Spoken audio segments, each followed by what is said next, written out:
Beans curry కోసం ముందుగా stove పైన కుక్కర్ పెట్టుకుని అందులో ఆయిల్ వేసుకోవాలి. ఆయిల్ కాగిన తర్వాత శనగపప్పు, జీలకర్ర, పచ్చిమిర్చి, కరివేపాకు వేసుకుని ఒకసారి ఫ్రై చేసుకోవాలి. ఇవి వేగిన తర్వాత ఆనియన్స్ వేసి ఫ్రై చేసుకోవాలి. ఆనియన్స్ వేగిన తర్వాత ఇలా కట్ చేసి పెట్టుకున్న బీన్స్ని కడిగి వేసుకోవాలండి.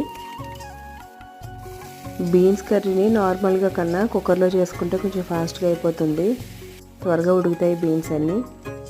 ఈ బీన్స్ ఇలా వేగిన తర్వాత అందులో ఉప్పు, కారం, అలాగే కొంచెం ధనియాల పొడి, నువ్వుల పొడి కూడా వేసుకుని ఒకసారి కలుపుకోవాలి. ఇలా బీన్స్ ముక్కలన్నిటికీ ఉప్పు, కారం అన్నీ పట్టేలా ఒకసారి మిక్స్ చేసుకోవాలి. తర్వాత ఇందులో కొంచెం కసూరి మేతి కూడా వేసుకుని మిక్స్ చేసి వాటర్ వేసుకోవాలి. ఇప్పుడు కుక్కర్ మూత పెట్టుకుని 2 విజిల్స్ రానివ్వాలి. అంతే, ఎంతో టేస్టీగా ఉండే బీన్స్ కర్రీ రెడీ.